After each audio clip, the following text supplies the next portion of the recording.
Salut à toutes, salut à tous, c'est le coup du chapeau et aujourd'hui on se retrouve pour un nouveau podcast avec Johnny. Comment ça va? Ça va Axel et toi? Ça va très bien. Alors malheureusement Pascal n'est pas disponible aujourd'hui. Eh oui. Il est en tournoi de foot depuis 3 jours, très fatigué. On l'a laissé se reposer parce que On l'a bon... laissé à ses priorités, Ouais voilà, à ses occupations. c'est ça. Aujourd'hui, même vendredi, c'était les 30 ans de la Ligue des Champions de l'Olympique de Marseille. Et oui, Johnny, fan de Marseille, on a pensé que c'était le meilleur moment pour pouvoir parler un peu de cette Ligue des Champions, de toute cette histoire autour de l'OM, ouais. et de rétablir la vérité sur la fameuse Ligue des Champions achetée. Oh là là là là. L'histoire interminable. Voilà, c'est ça. Au bout de 30 ans, on en parle encore. Et même pas la Ligue des Champions. Pas que la Ligue des Champions, Oui, parce oui. qu'on parle aussi des Je matchs vais achetés. remettre quelques pendules à l'heure. Voilà, c'est ça. Mes pendules, ce ne sera pas les pendules de tout le monde, malheureusement. Mais je te dirai vraiment ce que j'en pense avec toute objectivité et en essayant de laisser mon cœur de Marseillais sur le côté, même si ça va être difficile. Mais au moins, on aura... Parce que c'est vrai que quand tu regardes, en fait, on a beaucoup d'avis, mais très Ouais. tranchés. Totalement. Donc c'est compliqué d'avoir une réalité, Totalement. une vraie... Alors moi, tout ce que je peux Un vrai faire, avis sur tout le ce que sujet, je peux quoi. faire, et bon, personne n'est obligé de me croire, mais je peux faire la promesse d'être le plus transparent possible sur ça. Ouais, c'est Et- le but du podcast. Hein. Et voilà quoi, donc je serai totalement transparent. Voilà. Bah écoute, je pense qu'on peut y aller. Ça marche. Si ok. tu veux bien Eh ben, écoute, partir. ouais, bah écoute, on va parler de ce qui s'est passé donc, il y a 30 ans. Il y a 30 ans aujourd'hui, 93. 30 ans aujourd'hui, excusez-moi, il y a 30 ans depuis 3-4 jours là. Déjà, une petite aparté, je trouve que ça a été super bien fêté pour les supporters. Voilà, Magnifique. je voulais leur rendre hommage. Il y a quelques mois, ou un mois de ça, ou 3 semaines, j'avais vu Naples, la ville en feu. Et je me disais, ouais, j'aimerais bien un jour que Marseille, on revoie ça. Parce que Marseille, ça avait déjà été en feu il y a 30 ans, mais d'une autre façon. Et là, d'avoir vu ma ville, la ville de mon club, aussi rouge que celle de Naples hier mois, Ouais. je me dis qu'on est une vraie ville de foot. Je pense qu'on est la plus belle ville de foot en France. Il y a même certains Parisiens qui le disent. Je vois sur des réseaux, donc ils nous disent qu'ils ont le meilleur club, mais que nous, on a les meilleurs supporters. Mais bon, après, voilà, c'est comme ça, c'est de bonne guerre. Et voilà, quoi, donc du coup, je vais revenir sur 93, voilà, parce que moi, déjà, je l'ai vécu. Bon, certes, j'avais 11 ans. J'étais en classe de mer à Royan, en Charente-Maritime. Et pour la petite anecdote, j'étais très ami avec le fils du directeur de notre classe. Ok. C'était mon meilleur pote. D'ailleurs, il est du village d'où tu viens, quoi. Tu viens de Sabran, toi, non? Ouais, c'est ça. C'est ça, il est de là-bas. Donc, autant D'accord. je crois même que tu le connais parce qu'il connaît très bien Laurent Pionnet. C'est possible. Voilà. Donc, du coup, Laurent Pionnet, gardien de Montpellier. Voilà. C'est On ça. fait passer les amis. Donc, du coup, ouais, donc, c'était le 25 mai, la veille. Et on était en classe de mer et on devait se coucher à 9h. Ok. Et du coup, avec Nicolas, donc on se dit, alors ton père, demain il y a la finale, quoi. Hein, tout. Mm. Mais on réalisait pas, si tu veux, que c'était un moment à part. C'était incroyable. Voilà, on réalisait pas que c'était Ouais. incroyable, exactement. C'était une Coupe d'Europe. À l'époque, même, je vais te dire, je savais même pas qu'il y en avait 3. Pour Ok. moi, il n'y en avait qu'une. Ouais. Parce que à cette époque-là, ce qu'il faut savoir, c'est que le football était beaucoup moins médiatisé. Mhm. On avait nos petits mardis soirs et on avait surtout notre mercredi soir, parce que ça se joue que sur une journée, la Ligue des Champions. Ok. À TF1, donc c'était à TF1 à l'époque, Ouais. pour te dire. Et le week-end, pour les plus chanceux qui avaient Canal+, ils pouvaient voir la division 1 à l'époque, parce que ça s'appelait pas la Ligue 1. Et donc, on voyait pas beaucoup de foot, et il n'y avait pas de réseaux sociaux. Ouais. Donc si tu veux, on avait 1 ou 2 jours de foot par semaine. Notre rendez-vous, je vais pas dire des pauvres comme moi, mais nous, c'était la radio RMC. Ouais. À l'époque, il y a déjà RMC, donc j'écoutais des fois des matchs, je me souviens, j'écoutais des 0-0 des fois de l'OM sur radio le samedi soir pour te dire la Ouais. superbe vie, mais on était content, on était heureux quand t'es Mais passionné. tu avec ça, donc... Exactement. Et notre rendez-vous hebdomadaire, c'était téléfoot. Parce qu'il n'y avait Le pas d'autres dimanche émissions. matin. Exactement, le dimanche matin. Et ça durait plus longtemps que maintenant, avec beaucoup moins de pubs que maintenant, au passage. Ah, ça, faut le dire aussi. Et donc voilà, c'était vraiment... c'était le rêve. Téléfoot, c'était le rêve. Du coup, voilà, donc écoute, on est en 93. C'est une Ligue des Champions qui aujourd'hui est encore beaucoup critiquée par les autres clubs français. Mais je vais leur rafraîchir la mémoire tout à l'heure à ces villes françaises aussi, parce qu'ils se souviennent peut-être pas de certaines choses. Et du coup, c'est une Ligue des Champions qui est assez particulière, parce que la formule n'était pas la même. Carrément, ouais. Et Bon. ça, je pense pas que tout le monde le... Voilà, tout le monde ne le sait pas, donc c'est tout vrai le monde ne le sait pas, ouais. que certains peuvent dire qu'on en perd en crédibilité.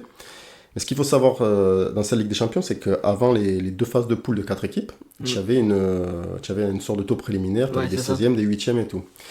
Et tu avais Leeds United, qui était champion d'Angleterre avec Rick Cantona. qui Ouais. était dans le 16e ou dans le 8e de finale. Alors, il faudra rechercher parce que je me souviens plus. Et tu avais le vainqueur de l'édition précédente, le FC Barcelone, Mhm. qui avait gagné contre la Sampdoria de Gênes en 92, avec un magnifique coup franc de Ronald Koeman à la dernière minute.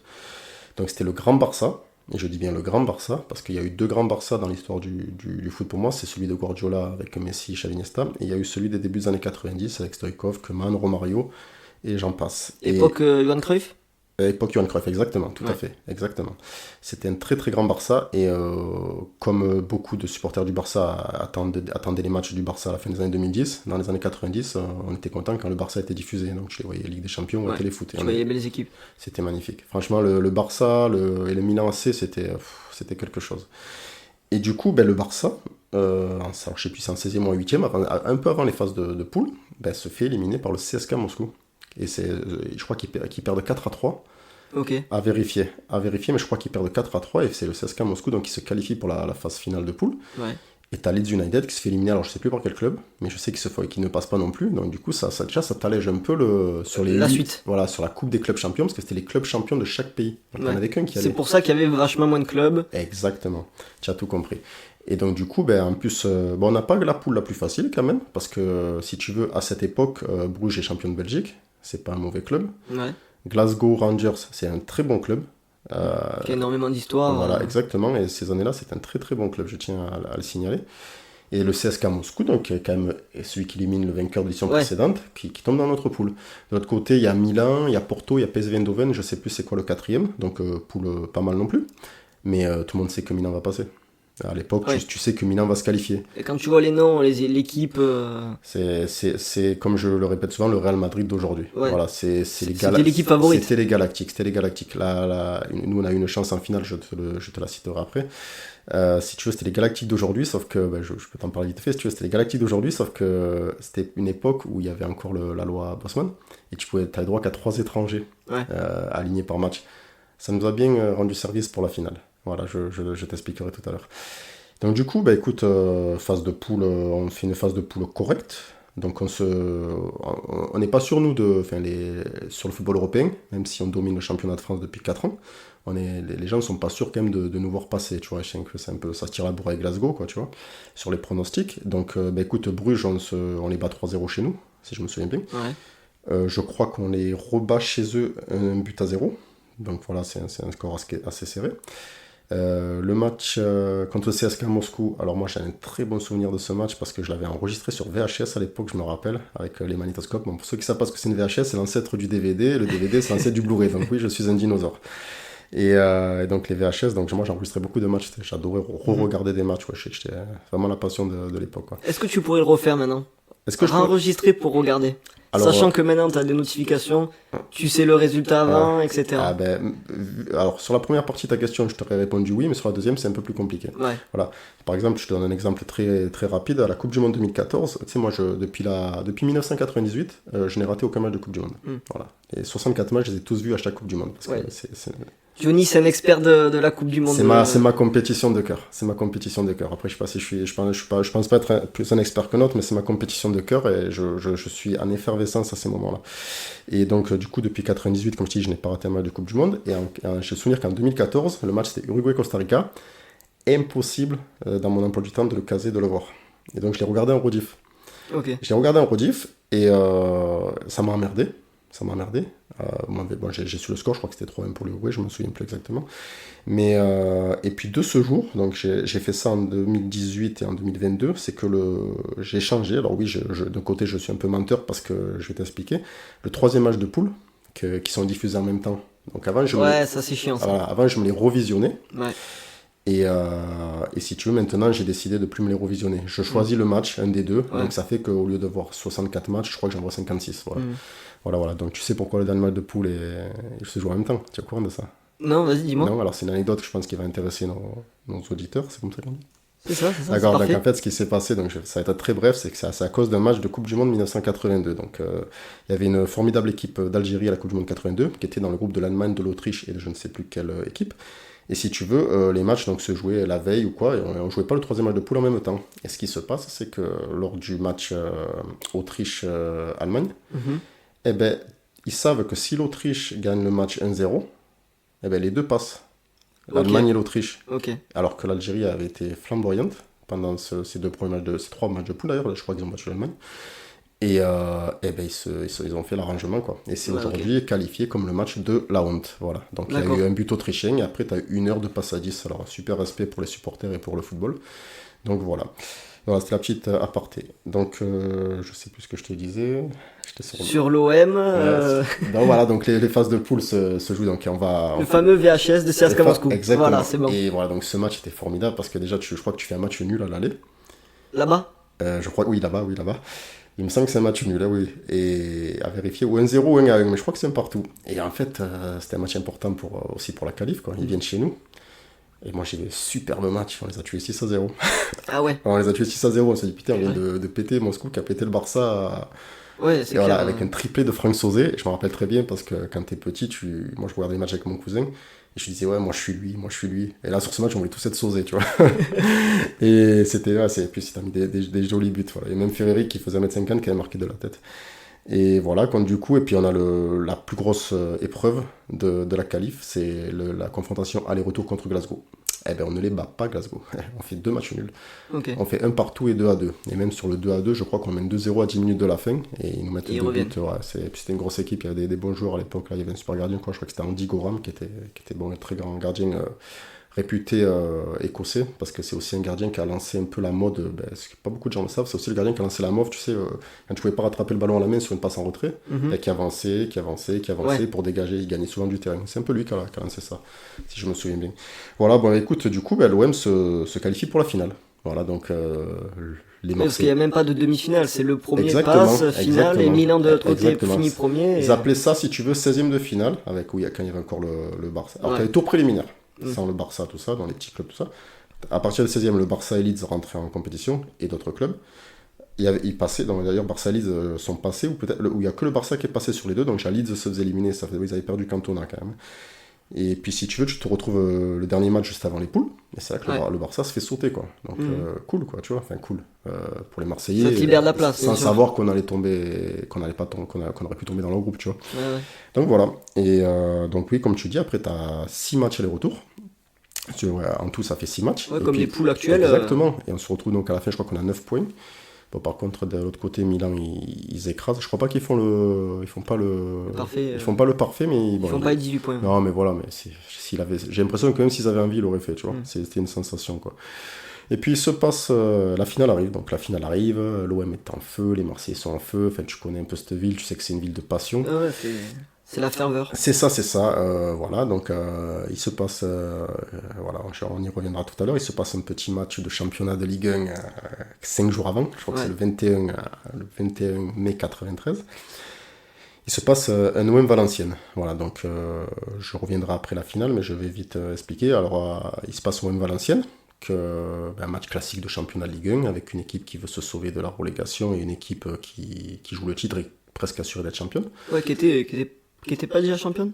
Je sais plus. Tu me mets le doute parce que je crois qu'on était déjà champion et que c'est après qu'on détruit Paris après Milan.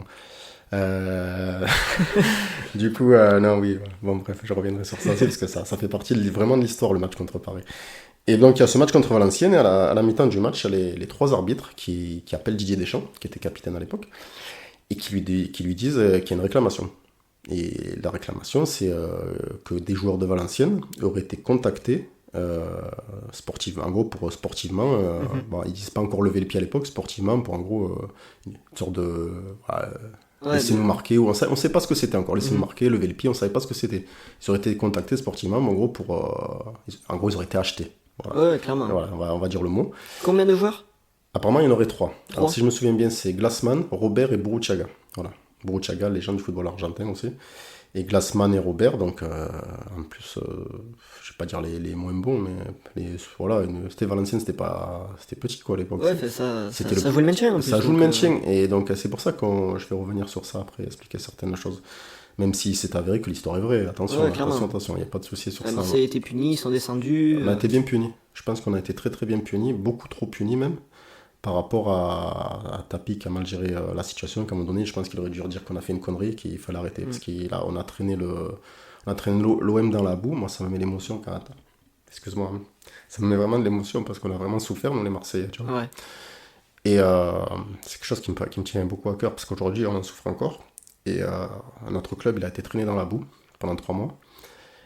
Tout l'été, je veux dire, il y avait la guerre en Bosnie, il y avait la famine en Somalie, mais le journal de TF1 ne parlait que de l'affaire OMVA, tu vois. Et si tu veux, on a eu un putain d'ascenseur émotionnel avec tout le monde le sait, la victoire en Coupe d'Europe. Et puis la semaine qui suit, juste derrière, bam, tu vois. Ouais. Et un truc de fou, quoi. Un truc de fou. Et on sentait le truc arriver, mais à l'époque, je te dis que tu peux descendre qu'en Ligue 2 parce que tu as été 18e ou 19e du championnat, tu vois, ou 20e. Et je crois qu'il y avait 18 clubs à l'époque, je sais plus. Et en fait, tout l'été, c'est Dallas, tous les jours. Journal de 13h, journal de 20h, c'est un feuilleton. Et ça dure pendant 3-4 mois. Mais c'est un truc de fou. Et je pense que si Bernard Tapie avait eu l'intelligence, même si c'est un homme très intelligent, à un moment donné de dire bon, on a fait une connerie. Voilà, t'as acheté le joueur de Valenciennes.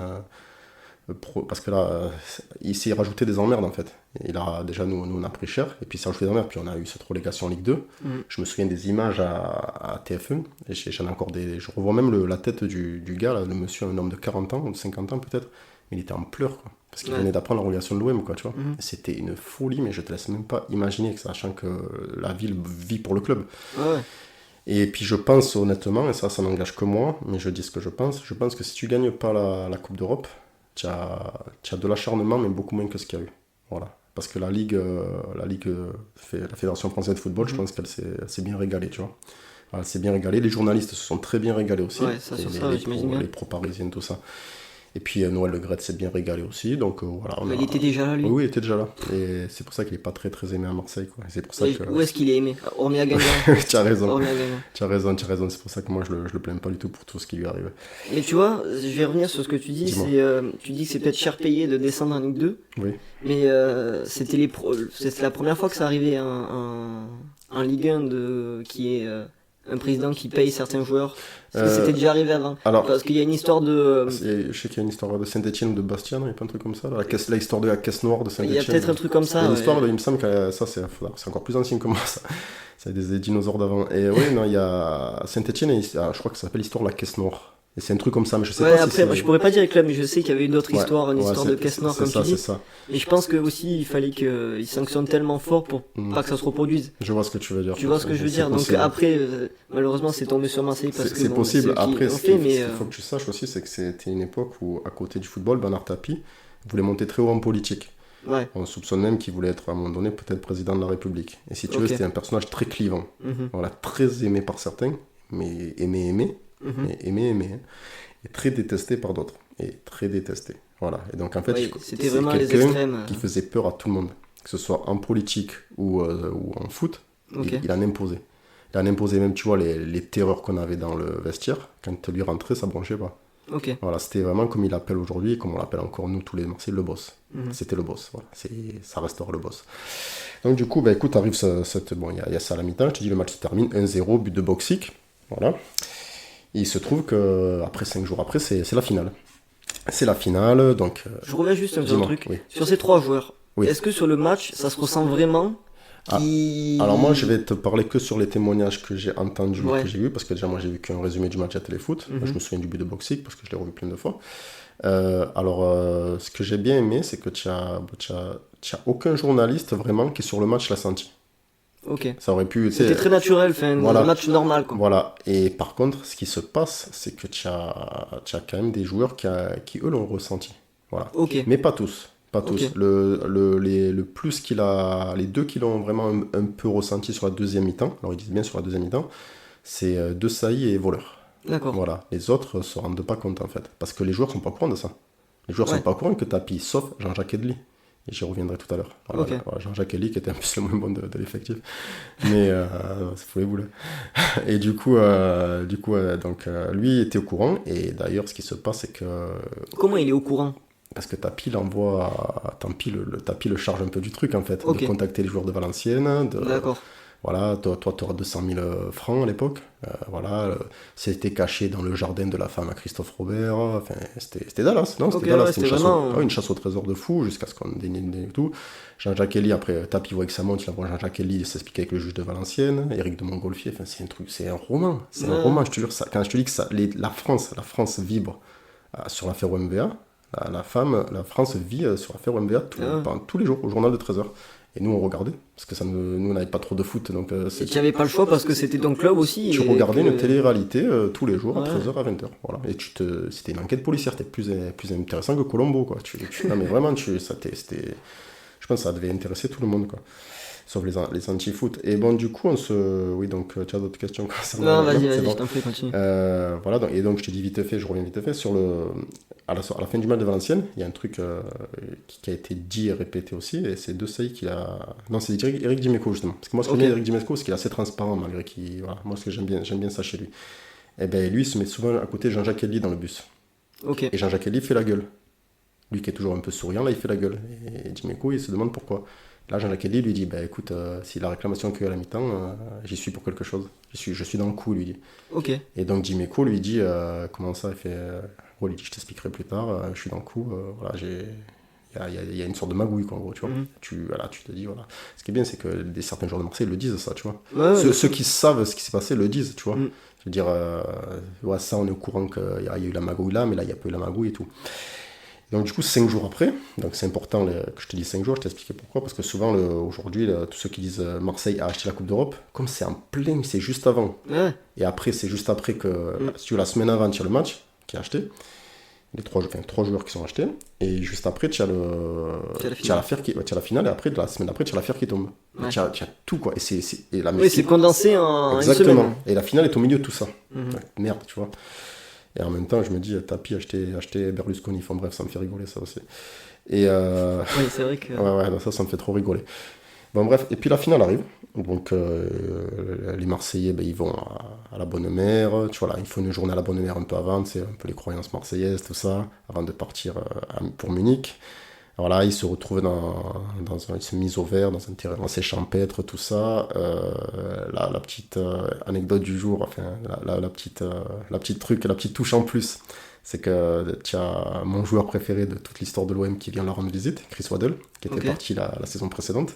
Voilà, le formidable joueur qu'il était vient les voir, donc il fait l'entraînement avec eux et tout. Mais c'est assez tranquille, si tu veux, ils sont très détentes. Ils sont très détentes. Tu vois, une semaine avant, ils avaient fait le téléfoot sur le faussaire de Bernard Tapie. Mais détente, quoi, tu vois, c'est détente. Voilà, ils vont jouer une finale de Coupe d'Europe, mais c'est détente à quel point que je vais te raconter une anecdote sur Barthez, je pense que ça va te faire rigoler. Et donc du coup, écoute, c'est détente, on dirait pas qu'ils vont jouer une finale de Ligue des Champions. Je pense que c'était aussi leur force, tu vois. Ouais. Le jour de la finale arrive, ils prennent le bus et tout, ils se dirigent vers le stade, et puis là, t'as Fabien Barthez qui dit, oh putain les gars, et donc qu'est-ce qu'il y a ils arrivent presque au stade, j'ai oublié mes gants.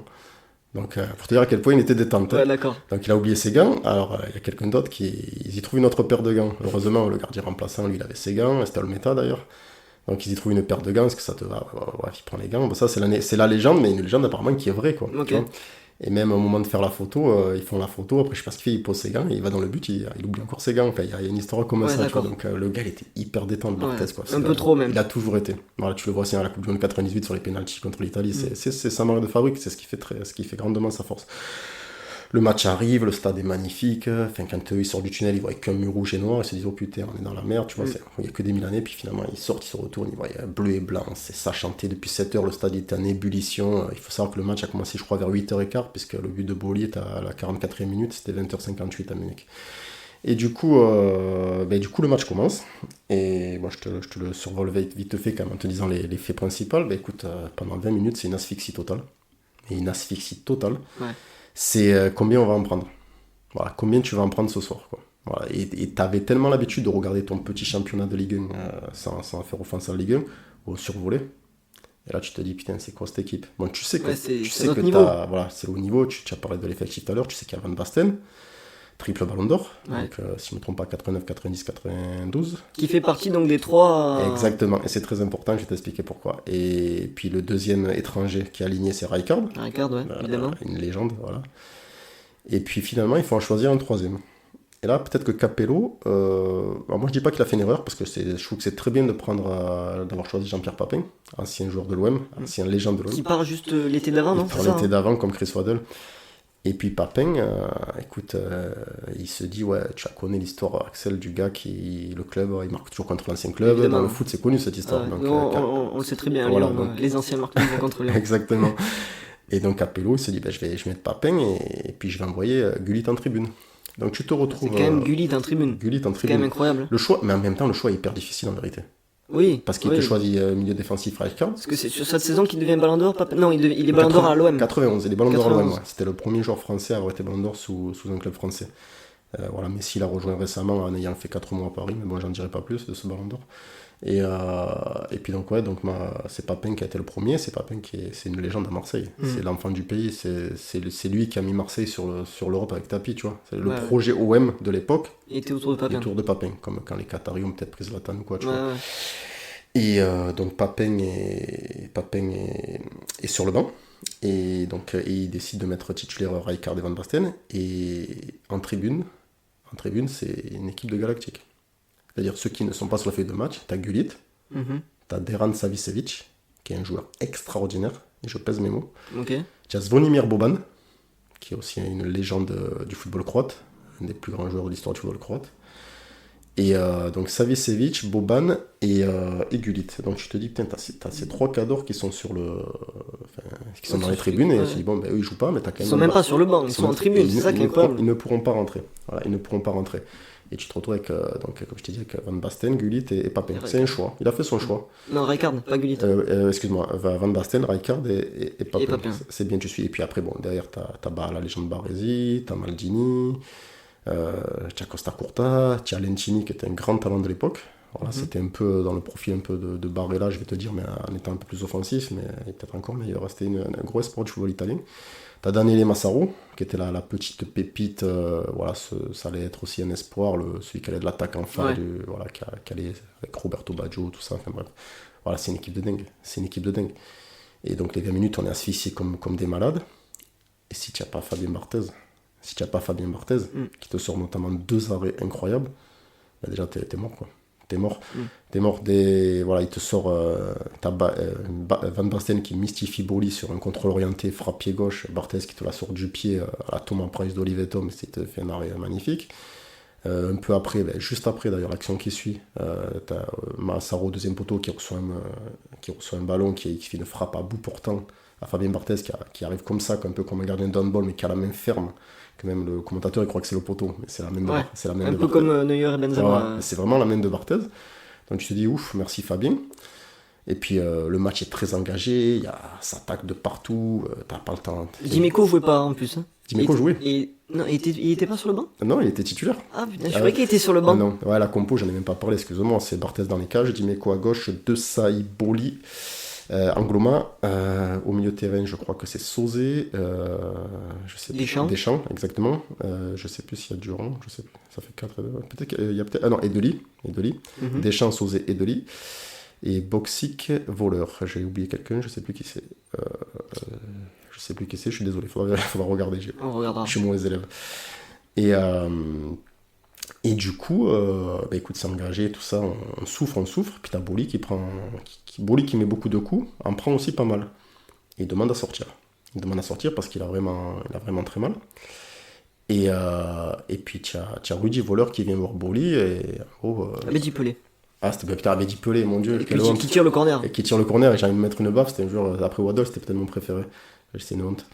Et donc du coup t'as Voleur qui vient voir Boli, et en gros la légende veut qu'il dit non, tu sors pas, quoi. Il fait on s'en fout de ce que t'as au genou, tu sors pas. Et il sort pas, et puis il dit qu'il en peut plus. Donc il s'adresse à Goethals, et t'as Bernard Tapie avec le Taki Walkie qui dit à Goethals non, il sort pas, il reste. Donc Tapie dit gros, tu vois, quand c'est Tapie qui décidait. Ah ouais, tu vois à quel point c'était le boss. C'est incroyable. C'était à quel point c'était le boss. Goethals mais pas trop ça, hein. Voilà. Mais là après Goethals c'était de la vie de Tapie aussi. Il s'est dit, allez, tu continues et tout, voilà. Et puis bon, après, Basile Boli, d'après Didier Deschamps, c'est le gars aussi qui m'aime bien, qui me dit, on a besoin de toi et tout, tu vois. Et puis donc, voilà, là arrive ce fameux corner, voilà. Et il y a ce corner qu'il n'y a pas, Parce qu'en fait, en vérité, c'est qu'il n'y a pas corner. Ok. Donc après, ça, tu peux rajouter au suspicieux de la magouille, quoi, tu Ouais, vois. évidemment. C'est un truc de fou, parce qu'il n'y a pas du tout corner, et quand même, faut le voir qu'il n'y a pas corner. Tu le vois bien au ralenti, mais à vitesse réelle, tu t'en rends pas compte. Ouais, c'est des faits de jeu C'est des faits de jeu, c'est comme ça. comme il peut y avoir dans Et un c'est là que match. tu te dis que putain, en fait, tout était destiné ce soir-là pour qu'on la gagne, en Mm. fait, quoi. Tu te dis, c'est pas possible. Et puis il y a corner qui est. Voilà, il prend pas beaucoup d'élan, Bédi Pelé, il tire son corner, bien enveloppé, premier poteau. T'as voleur qui est au premier poteau, et derrière lui, t'as Boli qui est quand même à la lutte avec deux monstres, Rijkaard et Baresi. Et puis ce qui est marrant sur ce but, quand tu revois les images, c'est que tu te dis, putain, il y a 2 joueurs, il y a 3 joueurs qui ont sauté, quoi. Mm. T'as tous les Milanais qui sont assis, donc la grande défense du Milan de l'époque, et là, qui regardent. Mm. Et puis t'as Boli et Rijkaard qui essaient de. Bon, en plus, il le tient bien, il lui accroche le maillot, tu vois. Ça, Boli, c'était un rock à l'époque, attention. Hein, c'était quand Ouais, même il était costaud. défenseur central de l'équipe de France, faut pas l'oublier. Et voilà, donc heureusement qu'on a ces mecs costauds aussi, parce que ça nous a servi pour la finale, notamment défensivement. Et puis voilà, le ballon il arrive et il place sa tête, il la met hors de portée de Rossi dans le petit filet, et puis ça fait 1-0 pour l'OM. Les Marseillais ils y croient pas, enfin, c'est la folie. Nous on était, comme je dis, dans notre classe de mère à Royan, on sautait parce que l'OM c'est les meilleurs, et tout ça. Et puis arrive la mi-temps, quoi, mi-temps, et tu te dis, putain, on mène 1-0 contre Milan AC, quoi, tu vois. On mène contre les Galactiques de l'époque. Et puis donc voilà, à mi-temps, tout ça. Tu sais pas comment va se passer la seconde mi-temps. Tu sais pas comment se passe la seconde mi-temps. Est-ce qu'on les a énervés, tu vois? Voilà, c'est ça. Donc honnêtement, ça a été encore une asphyxie, quoi. Une asphyxie un peu moins puissante que les 20 premières dernières minutes, mais quand même une asphyxie, dans le sens où tous les Marseillais te le diront, c'est la mi-temps la plus longue de leur histoire. Ouais. Toutes les 5 minutes, tu te dis, putain, c'est quand que ça va finir, en fait. T'as jamais autant voulu qu'un match, ça match se termine aussi rapidement. Mais bon, ça a duré. Puis arrive à une demi-heure de la fin. Alors, c'est marrant parce que récemment, j'ai entendu un quart d'heure de la fin. Mais si je me souviens bien, c'est bien à une demi-heure de la fin que Papin rentre. 56e exactement. Ah bah tu vois, merci. 56e, donc, ça fait 34 bien. minutes de la fin. Voilà, c'est ça. Donc du coup, moi, parce que j'entends des professionnels qui sont largement plus compétents que nous, paraît-il. Attends, c'est normal, ils ont fait de longues études. 58, excuse-moi. Voilà. 32 Ils minutes. disent, ouais, Papin il rentre à 10 minutes de la fin, un quart d'heure, il a fait. Non, Papin il rentre bien à une demi-heure de la fin, je m'en souviens très bien, je l'ai vu 50 fois ce match. Et puis là, les Marseillais, ils sont en panique. Nous, on est en panique. Les supporters, on est tous en panique, parce qu'on sait ce que Papin, ce qu'il nous a fait. Ce qu'il peut faire. On sait ce qu'il peut faire. Voilà, c'est un ballon d'or, c'est le meilleur buteur championnat de France 4 années d'affilée. 5 années, je sais, donc 4 années peut-être. 5 années. Et tu te dis, il va nous en mettre un. Avec la fameuse histoire de l'ancien joueur qui revient dans son club. Voilà, puis t'as un corner un peu dévié là, qui arrive un peu dans les bras de Barthez, il la capte pas bien, Papin il va mettre son pied et là il y a l'embrouille. Et là il y a embrouille, tous les Marseillais solidaires viennent directement sur Papin, parce que comme dit Franck Sauzet, c'était un Milanais qui vient et qui veut leur enlever la coupe, voilà. Malgré qu'on sait ce qu'il représente à Marseille. Puis tu vois, le visage de Papin qui est quand même plein de haine, on se dit, ouais, le gars, tu vois, il va être frustré, il en a perdu il y a 2 ans avant, de finale, et là, il s'est dit, putain, il faut se mettre à sa place aussi. Puis là, tout le monde qui lui rentre dedans, Dimeco qui lui dit, ouais, tu vas faire quoi avec ton gros nez, enfin, des choses vraiment comme ça, tu sais, il attaquait sur le physique et tout, tu vois, parce qu'en fait, il avait entendu dans la presse que Papin avait dit une semaine avant qu'il savait comment l'énerver, mais il avait entendu aussi par des bruits de couloir marseillais que Papin, en fait, avait peur de lui, en vérité. Ok. Voilà, Papin a peur de Dimeco, donc Dimeco a joué sur ça, tu vois, très psychologique. Le match était aussi très psychologique, si tu veux rentrer sur le terrain, par exemple, dans le couloir, ils ont défié du regard. Ils ont fait avec leurs armes, les Marseillais. Ils ont aussi quand même pas mal lâché le match, je vais pas te le cacher. Ils ont vraiment fait les... après voilà. c'était... Et ils avaient un code entre eux, que pas beaucoup de gens savent, si tu veux, pour pas éviter qu'un joueur prenne 2 jaunes. En fait, quand il y en avait un qui prenait un coup par un Milanais, et ben par exemple, c'était un tour chacun qui devait aller mettre un coup au Milanais. Ok. Voilà. Et donc ça c'est marrant, je te raconterai pour le match contre Paris 3 jours après. Et donc du coup, il y a le deuxième mi-temps, c'est une asphyxie totale, il n'y a pas peine, comme je t'ai dit, cette fameuse occasion. Et puis après, il en a une autre aussi, une reprise de volée où Van Basten essaie de lui remettre, mais bon, ça passe à côté. Et puis bon, on souffre en tant que le match se finisse. Et puis ça arrive la délivrance et le coup de sifflet final, et là c'est la folie. Enfin, c'est quand tu gagnes une victoire. Je peux pas te le décrire. Je souhaite qu'un jour tu le vives. Ouais, moi, j'espère qu'on aura une deuxième avant, comme ça moi, on sera tranquille. Tu vois. Mais ouais, non, mais tu vois, j'en ai des frissons quand j'en parle. C'est vraiment quelque chose de très très fort. Et j'ai encore mes souvenirs d'enfant qui remontent. Et on allait courir sur la plage et tout, je me rappelle, on faisait des saltos, enfin, tu vois, on était contents comme des gamins, tu vois. Et non, c'était vraiment très très fort et très très beau. Et puis voilà, on est champion d'Europe, on le met, il se met torse nu, Broly il va vers les... Broly il sait pas quoi faire, il prend comme un coup de marteau sur la tête, tu sais, et il se dit, tu sais, il dit que la première chose à laquelle il a pensé c'est Bari. À Bari, c'est la finale 2 ans avant, parce qu'elle se jouait à Bari. En Italie. Exactement, contre l'Étoile Rouge de Belgrade. Il avait beaucoup pleuré, Boli. Et ça avait marqué tous les Français, cette image de Boli en pleurs. Ça avait marqué tout le football français. Oui, parce qu'il faut dire quand même que c'est un mec, c'est un rock. Tu te dis, le ça, mec est. C'est ça. De voir un film. C'est ça. Et puis c'est une finale que tu as dominée de la première à la 120e minute en plus, contre l'Étoile Rouge de Belgrade. Ouais. Et tu la perds. C'est ça le foot, c'est incroyable. Un peu comme ce qui s'est passé là. Exactement. La finale que tu dois gagner, tu la gagnes pas. La finale que tu dois te faire rincer, mais tu la gagnes. C'est le football, c'est ce qui est beau aussi. Et Boli, donc la première chose qu'il fait, c'est qu'il y a le supporter, tu sais, il fait signe, ouais, les larmes non, tu vois, c'est fini, tu vois, non, voilà, c'est trop beau. Donc du coup, bah écoute, là je vais te raconter les 3 jours qui suivent très rapidement. Là, ils vont fêter ça en boîte de nuit, comme toute victoire qui se respecte. À l'ancienne. Et voilà, ils dorment pas de la nuit. C'est 6h du matin, ils n'ont pas dormi, ils sont attendus à Marseille, c'est la folie, tout ça. Ils ont rendez-vous au stade Vélodrome pour présenter la coupe. Alors, je sais plus si c'est le lendemain ou le surlendemain, je sais plus. Je me sens que c'est le lendemain. Sachant qu'après, il y a dans quelques jours après, il y a le match contre Paris, voilà, qui sont deuxième d'ailleurs. Et c'est un détail important, donc ils dorment pas. C'est un détail important le fait qu'ils dorment pas. Donc ils font la fête toute la nuit, ils vont présenter la coupe, ils se couchent encore à 3h du matin, ils ont dormi 3 heures. Et puis finalement, ils font une vraie nuit à peu près la veille du match, quoi, tu vois. Donc si tu veux, pendant 3 jours, ils ont dû dormir 9 heures. Ouais. À tout casser. Et puis ils vont jouer contre le PSG pour assurer le titre. Parce que je sais plus si c'était fait mathématiquement, ça faudrait le vérifier, faudrait le revoir. En fait, je réfléchis, je me pense que si ils payent Valenciennes, c'est pour être champion. Je pense qu'ils le sont pas avant. Parce que quelle est l'utilité de payer les joueurs de Valenciennes s'ils sont déjà champions? Oui, non mais je vais y revenir, mais je vais te dire justement, je vais te dire ce qui a été dit en fait. Vas-y. C'est parce que tu fais fausse route, je vais t'expliquer ce qui a été dit. Donc je passe sur Paris, après je viens sur Valenciennes. Ce qui se passe contre le PSG, c'est un match important. En plus, c'est l'ennemi, tu le sais. En plus, c'est vraiment ces années-là que la rivalité a vraiment.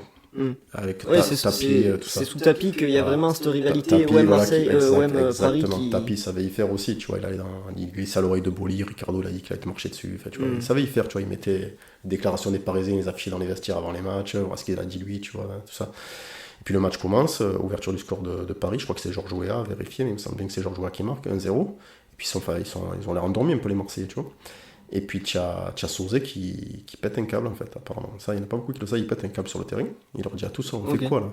On fait quoi? Ils n'ont pas dormi, c'est vrai, ils ont aussi pas mal de bulles de champagne dans le sang. Et Sauzet, il leur dit, Sauzet c'est son dernier match, il faut savoir, parce que je crois qu'il part à l'Atalanta de Bergame. Donc du coup, il veut vraiment pas finir sur ça. Putain, on est champion d'Europe 3 jours avant. Truc historique, là, on va se faire éliminer par l'ennemi parisien. Donc Sauzet, il pousse une grosse gueulante, et là, d'un coup, tout le monde se réveille. Et là, c'est un match de gala. Là, c'est le Brésil 70. Si un jour tu as l'occasion de voir des images, toi qui aime le foot, qui est passionné comme moi, regarde, essaie de trouver des images de ce match, parce que quand je dis que c'est un match de gala, c'est un match de gala. Ça part un coup, pas seulement sur le but de Boli, parce qu'il y a un formidable but de Boli sur lequel je vais revenir. Alors, je crois que c'est je crois que c'est Boxic qui fait le 2-1. Donc il fait un partout, qui égalise, et après je crois que c'est Voleur qu'on est à 2-1. Alors je sais plus si Voleur c'est le deuxième ou le troisième. Mais tu as ce superbe but de Boli qui est encore dans l'histoire du football français, et j'avais vu un classement je crois qu'il y a 4 ou 5 ans, ils avaient fait un top, alors je sais plus c'est sur quoi, c'est sur YouTube ou à la télévision, des plus beaux buts de Ligue 1 de l'histoire. Et ce but-là était promis. D'accord. C'est un but incroyable. Si tu veux, comme tu dis, c'est un match de gala, mais il se balade. Après, je sais pas, ils sont dans un état second. Ouais, il y a eu C'est un truc de fou, c'est irrationnel presque. Mais on dirait vraiment qu'ils jouent contre des enfants, presque. Je vais pas refaire une phrase à la Patrice Evra, mais ils se baladent vraiment. C'est la folie. Et si tu veux, ça commence à faire coup du sombrero, avec le genou, Boli, Pelé qui rattrape, un deuxième coup du sombrero, il envoie Durand qui est passé le ballon par-dessus, Boli qui écarte sur Pelé qui s'excentre, et Pelé qui fait un centre fort à l'entrée de la surface de réparation. Et Ricardo, qui avait agressé Abedi Pelé quelques minutes avant, c'était au tour de De Sailly de le venger. C'est ce que je t'expliquais tout à l'heure. C'est De Sailly qui amène le coup à Ricardo. Mais Boli n'était pas d'accord. Et ce qui n'aimait pas trop Ricardo, il a dit, là, je veux m'en occuper. Donc c'était pas au tour de Boli, mais il a dit, et en fait, il voit le ballon arriver à l'entrée de la surface, qui arrive sur Ricardo, et Boli se dit, je vais faire qu'une chose, il calcule pas vraiment le ballon en vérité. Il s'est dit, je vais lui rentrer dedans avec mon coude et ma tête. Et donc il se jette en avant, et le ballon arrive à ce moment-là, et c'est là qu'il prend le ballon de la tête. Et ça part comme comme une fusée dans, Ouais, dans la lucarne de Bernard Malat, transversale rentrante. C'est un but Olivier Tom.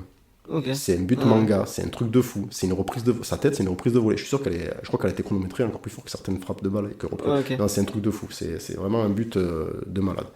Et là, ils sont fous. Voilà, là, les Marseillais sont fous. Enfin, c'est la folie. Tu es champion d'Europe, t'es champion de France. Ouais.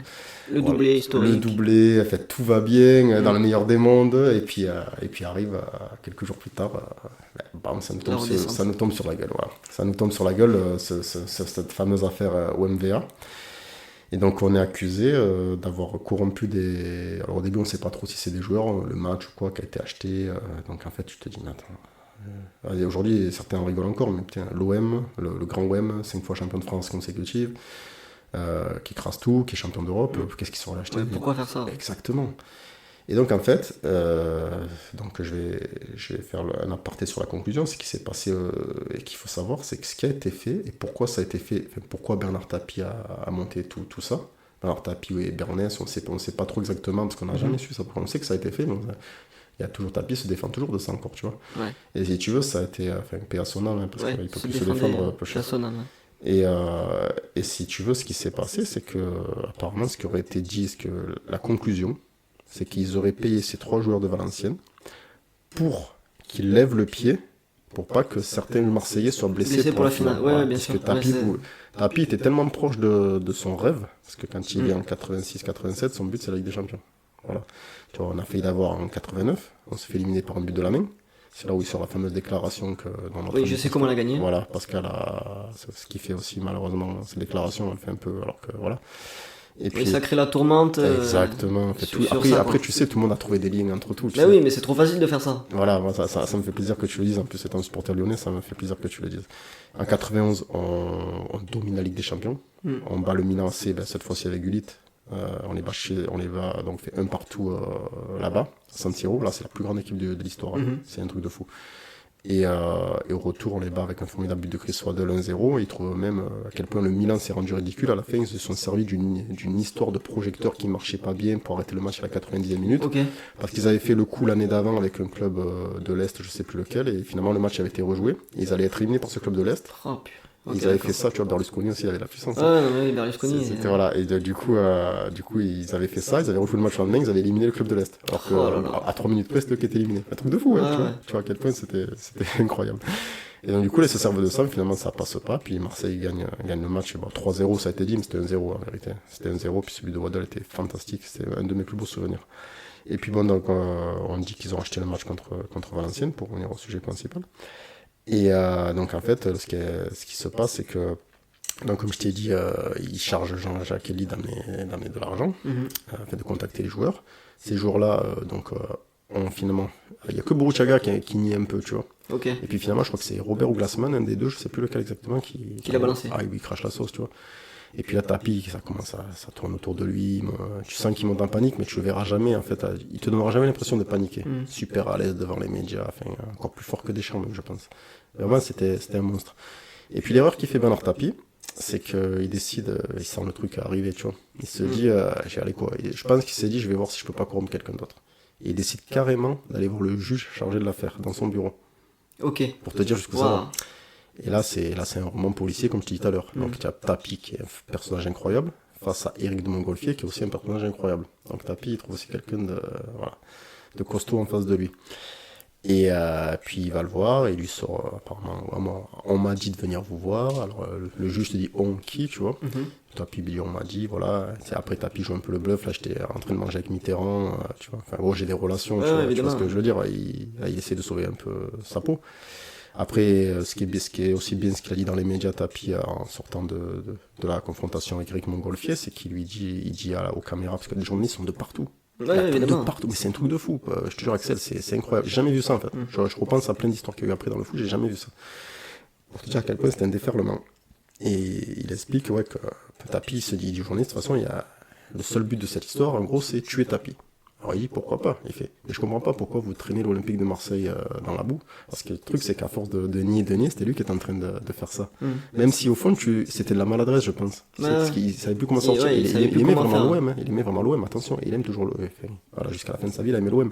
Tu as vu comment les Marseillais le lui ont rendu quand il est parti, je veux dire, c'est encore un truc de fou. Et puis voilà, il a été maladroit. Là où il a été un peu aussi, où beaucoup de gens trouvent qu'il a manqué de classe, c'est que quand Edli s'est fait choper. Parce qu'Edli est allé voir aussi le juge de Valenciennes. Ah, ok. Voilà, il est allé le voir avant. D'accord. Et sauf que Edli, il est monté quand même à Valenciennes là-haut. Alors, si tu veux, c'était à Valenciennes. Marseille-Valenciennes, c'est une trotte quand même. Hmm. Sauf que quand il est sorti du ben, prison directe. Il Ouais. n'est pas reparti chez lui. Ils D'accord. l'ont mis en garde à vue. Tu vois. Ouais, ok. Et si tu veux, Edli, il en veut encore à Tapi parce que Tapi n'a plus levé le petit doigt, tu vois. Parce qu'en gros, il aurait convoqué dans son bureau, il dit petit, tu es de la famille, tu es quelqu'un de formidable, il faudrait que tu fasses ça et tout. C'est en gros, c'est de démentir. Ouais, Voilà. évidemment. Après, je connais pas tous les trucs, mais je t'en dis quand même déjà pas mal. Voilà, quoi. Donc, du coup, ben, ça se passe comme ça. Et il se passe que l'OM, après ce grand feuilleton de l'été, ben, la décision finale finit par tomber avec Noël Le Graët, tout ça et tout. Ben, c'est une relégation en deuxième division. Donc, ben, au début, c'est un an. Mhm. Au début, c'est juste un an, ce qui est dit. Donc, grosse tristesse par rapport à ce qu'on vient de vivre, quoi. On est exclu de la Coupe intercontinentale. Ça fait que ça nous aurait peut-être fait un autre titre. Ouais. Voilà. Donc, et c'est le Milan AC qui l'a joué. Je sais même plus s'il a gagné d'ailleurs. Et puis voilà, on va en Ligue 2. Donc on arrive à garder certains joueurs quand même, pas tous. Donc là, on fait une année en Ligue 2, et puis on est champion de Ligue 2, ou deuxième, je sais plus, mais on doit remonter. Et puis, je crois que quelques mois avant la fin du championnat, ben, ils décident de nous faire une deuxième année en Ligue 2. Ok. Voilà, c'était pas prévu, de ce que je me souviens dans mes souvenirs d'enfance, alors c'est à vérifier, mais il me semble qu'ils te font faire une deuxième année en Ligue 2. Donc là, on recrute un attaquant irlandais que moi j'avais découvert à la Coupe du Monde de 90, c'était Tony Cascarino, Mhm. qui devient aussi, même aujourd'hui, on en parle encore de lui comme une légende de l'OM, c'était un peu notre héros de la Ligue 2, tu Ouais. vois. Voilà. Mais là, par contre, on a perdu beaucoup de joueurs. Et on se retrouve avec des joueurs très, sans manquer de respect à personne, très lambda. Des bons joueurs français en fin de carrière, tu vois, Marcel Dib. Et oui, mais tu passes de la finale de fin de la victoire Ligue des Exactement. Champions à Ligue 2, c'est compliqué. Exactement. C'est un peu comme la Juventus de Turin qui avait Exact- perdu énormément de joueurs quand ils sont Exactement. descendus. Et si tu veux, c'est là où l'OM ne prendra jamais son envol, en fait. Mhm. Tu vois. Parce que beaucoup de gens même des gens qui sont pas pour l'OM, hein, continuent à dire, s'il n'y avait pas eu toute cette histoire, beaucoup de gens pensent qu'on aurait gagné une deuxième Ligue des Champions. Ouais. Tu vois, parce qu'on était un client réputé et tout le temps, on y était tout le temps. Ouais, ouais. Et on faisait partie des gros maintenant. On a quand même été élu 2 fois par la FIFA meilleur club du monde. C'est pas donné à beaucoup de clubs français d'être le meilleur Ouais. club du monde, tu vois. Et ce qui est beau aussi, et sur lequel je voulais revenir et je voulais saluer tous ces gens de France, c'est qu'en fait, quand l'OM est champion, le soir où ils sont champions d'Europe, c'est que à Lille, à Bordeaux, c'est les deux villes que je me rappelle vraiment, et il y en a d'autres, Mhm. et ben c'est la fête aussi dans la rue. Ok. Et ça, aujourd'hui, je suis pas sûr que je le reverrai. Non. Et en fait, Impossible. Enfin, je pense pas. on sait toujours pas si c'est des Marseillais qui vivaient là-bas, Mhm. parce qu'il y en a. Bah, parce qu'ils sont partout. Exactement, Ils sont partout. on est partout. Et certains disaient, putain, et même je me souviens d'une fille qui était je crois que c'était à Lille, qui disait, putain, j'aimerais trop être à Marseille ce soir et tout, tu vois. Mhm. Et tu vois, et c'était un truc de fou. Ouais. Voilà, toute la France était derrière l'OM parce qu'on n'avait rien, en fait. On n'avait rien. Mm. Et je parle des supporters, je parle pas des journalistes ou tout ça. Des gens qui aimaient le foot, on n'avait rien. Alors, t'as eu l'époque de Saint-Etienne, où t'avais aussi quand même une époque à ce qui parlait toute la France derrière eux. Ouais. Et puis là, t'as eu l'OM. Alors, quand on dit toute la France, c'est t'as pas Oui, une- tu avais, Voilà. Pas une majorité forcément, mais tu avais beaucoup de supporters. du monde qui les suivait, quoi. Exactement, voilà, on pouvait ramener un premier trophée, un grand trophée Ouais, au européen, football français, même s'il y a eu l'Euro 84 quelques années avant. Et du coup, écoute, on est en Ligue 2, voilà, c'est comment c'est la chute de l'OM, donc là je vais survoler jusqu'à aujourd'hui, parce qu'on a parlé quand même du fait principal. Voilà, donc on se dit, ouais, c'est fini l'OM, puis arrive en 97 ou 98, monsieur Robert Louis Dreyfus, qui a été aussi un personnage important malgré tout, et qui décide de reconstruire une équipe. Il dit, je vais vous reconstruire une équipe de fous. Donc finalement, il fait que de beaux investissements. On se retrouve avec des joueurs de bon calibre. On se retrouve avec Laurent Blanc, Fabrizio Ravanelli, qui est une star montante. Voilà, on se retrouve avec Christophe Dugarry l'année d'après, Robert Pires, qui venait de jouer le Mondial 98, tout ça. On a une belle équipe, hein. Et on se retrouve encore en finale de Coupe d'Europe. C'est la C3, c'est l'UEFA contre Parme. Bon, on prend la rousse, c'était 3-0, voilà. Donc, Bah, c'est le Grand Parme. c'est le Grand Parme, ouais, le Grand Parme de Buffon. Crespo, non? Exactement, Ouais. Crespo, Chiesa, Thuram. Thuram aussi, oui. Bogossian, Sensini, Vérone. Il y avait énormément Oui, de. c'est pas. Il y avait énormément de grands joueurs. C'est pas le Parme d'aujourd'hui, même si je sais. Non. Voilà. Non. On est d'accord. Et non, vraiment, un gros Parme qui d'ailleurs méritait sa victoire, même si nous on était très limité pour la finale, parce que le match avant à Bologne, contre Bologne, la double confrontation aller-retour, voilà, il s'est passé une très très grosse bagarre générale. Ok. Et on a perdu tous nos joueurs dans la. oui, on a perdu tout le monde. D'accord. Et tu te retrouves avec une équipe, je vais pas dire une équipe B, parce qu'il y a quand même. Oui, mais diminué. Bien diminué, quoi. Tu Ouais. vois, quand tu sais que tu vas faire une finale sans tes meilleurs joueurs, c'est pas facile. Et donc, du coup, tu prends 3-0, voilà, victoire de Parme méritée, même si après il y a eu l'histoire du dopage, ou je sais pas trop, parce que c'était des produits autorisés en Italie, mais pas forcément pour la Coupe d'Europe. Enfin bon, ça après, on va pas spécialement s'attarder dessus. Du coup, l'OM, ça commence à recouler. L'année d'après, on est médiocre. Même si on vient de faire une année formidable en 99, on se sauve 2 années d'affilée, on finit 15e. Ah ouais. Ah oui, on finit 15e. Donc, et c'était l'époque où tu avais 18 clubs. Alors là, ça va revenir à 18 clubs, mais il y avait déjà une époque où tu avais 18 clubs. Et je me souviens même, tu as une des 2 années, genre je sais plus si c'est la première, je crois que c'est la deuxième, où tu te sauves à Sedan la dernière journée, il me semble. Ok. Et tu te sauves pour 2 buts. C'est-à-dire que sinon tu allais en Ligue 2. Ouais. Tu es sauvé pour 2 buts. Voilà. Et puis après, ça devient catastrophique l'OM. Jusqu'au jour où Robert Ludrefus décide de rappeler Bernard Tapie. Ce qui s'était promis de ne jamais faire. Bernard Tapie revient. Il fait un peu à sa sauce, il recrute tout ça, tu vois. Donc en gros, Robert Louis Dreyfus était le président. Et qu'est-ce qu'il faisait, Tapie? C'était pas le président? Non, alors Robert Louis Dreyfus restait président actionnaire et Tapie était juste en dessous. Ouais, voilà, donc c'est un peu comme il y a Macourt et Longoria actuellement. C'est un peu ça. C'est ça. C'est un peu ça, exactement. Bien le comparatif. Comme ça, on met bien. Ouais. Alors, c'est exactement ça. On met bien une définition, voilà, et c'est donc, plus clair pour tout le monde. Et donc, il est même en charge de jeter un œil sur le recrutement, tout ça. Puis là, il te trouve quand même des bons joueurs. Tu trouves Manuel Dos Santos, qui brillait, je crois, à Montpellier, à vérifier. On récupère un joueur qu'à cette époque encore, et c'est ça qui était la force de Tapie, c'est que souvent, il te prenait des joueurs qu'après, tu sais qu'ils vont faire une grosse carrière, quoi. Tu récupères Daniel Van Buyten, qui a quand même fait une belle carrière, quoi. Bayern de Munich, international belge, Coupe du Monde 2014, tout ça. Après, je sais plus qui c'est qui recrute. Il arrive à faire venir la légende Georges Weah, le Ballon d'Or 95. Même s'il en fait une carrière qui était à Paris en plus. Ah ouais, je savais pas qu'il avait joué à Marseille. Ah si, et j'avais son maillot, attends, on ne connaît pas, numéro 29. Et Weah qui restait sur une saison en demi-teinte à City, il me semble. Il me semble que c'était à Manchester City, bon, c'était pas le City d'aujourd'hui. Oui, évidemment. Voilà, puis il décide de faire venir Georges Weah, il avait besoin d'un attaquant, il a voulu Georges Weah vient. C'est une saison. Sonny Anderson jouait pas à ce moment-là? Non, Sonny Anderson, c'est juste après la Ligue des Champions 93. Après. Et c'est la saison 93-94. Ah, c'est vachement plus loin. Voilà, c'est la saison 93-94, et je réalise que je t'ai dit même une bêtise, parce que c'est pas de suite après qu'on est relégué en Ligue 2. On reste encore une saison en Ligue 1. D'accord. Voilà, 93-94, et c'est pour ça qu'on arrive un peu à garder nos joueurs aussi. Et on fait venir, au Mercato, on fait venir Sonny Anderson, qui était inconnu au Servette de Genève. Ouais. Personne ne calculait ce mec. Et lui, il te le fait tapis, quoi, tu vois. Alors, est-ce que je crois que c'était Tapie aussi qu'il avait. Je dis pas de bêtises, Tapie était encore dans les trucs et c'est Tapie qui avait pris les contacts avec Anderson. Le flair, Il me semble bien, je veux pas dire de bêtises, autant j'ai dit une grosse connerie, il me semble bien que c'était encore un coup de Tapie à vérifier. Et parce que je veux pas dire que des conneries, moi je sais que je dis pas beaucoup de conneries sur cette affaire, mais bon voilà, j'essaie de m'appliquer le mieux possible. Et puis donc je t'ai dit, on était en 2003. Tapie finalement, salut. Alors il annonce, je viens pour gagner avec des champions. Dans 5 ans, on a une deuxième Coupe d'Europe. Déjà, il te dit ça en 2002, tu te dis waouh, tu sais. Ouais. Et nous, on est Marseillais, on le bat de Tapie, on a la langue pendante. Oui, tu lui fais confiance. Je me souviens, moi j'allais faire des matchs au stade avec les amis l'après-midi, j'étais bouillant, on va avoir une deuxième Ligue des Champions, enfin tu vois, un truc de fou. Bon, et ce qui se passe, c'est que l'aventure durera pas longtemps, elle durera 1 an et demi, 2 ans, et puis il décide, 1 an et demi, 1 an et 3 mois. Okay. Il décide finalement de partir et de faire sa volonté. De sa volonté, parce que je pense, on n'a jamais su vraiment, il décide d'arrêter. Okay. Il décide d'arrêter, il veut se remettre à sa deuxième passion, le théâtre, donc il va faire ce qu'il a à faire. Mais il a quand même ramené une sorte de nouvel élan, où on venait de sortir de 2 saisons bien merdiques, et puis avec des nouveaux joueurs et tout. Et donc en amont de la fameuse saison 2003-2004, où on finira encore par une victoire en Coupe d'Europe. Excuse-moi, une victoire, une finale de Coupe d'Europe. Ah, vous la gagnez pas? On la gagne, non, on la perd encore. Nous, on aime bien la finale et perdre. Et ouais, contre Valence, mais de toute façon, je vais vite y passer dessus. Alors, si je te dis pas 2002-2003, il fait, ouais, c'est ça. Donc, je suis bien dans les dates. Et puis finalement, nous, Tapie s'en va, il y a des soucis à l'entraîneur, c'est Anigo qui reprend l'équipe, je sais plus qui était entraîneur. Tapie, il avait remis en place. Anigo était déjà là en 2004-2005. Exactement, c'est là où pour nous, jeunes, quand j'étais jeune à l'époque, je suis encore jeune, mais bon, on découvre Anigo, tu vois. Parce qu'Anigo, c'était un joueur des débuts des années 80 qui faisait partie de la fameuse bande de ce qu'on appelle les minots à Marseille. Okay. Voilà. Et donc là, il vient au premier plan, il devient coach. Je sais plus, c'était Ivic qui était parti juste avant lui.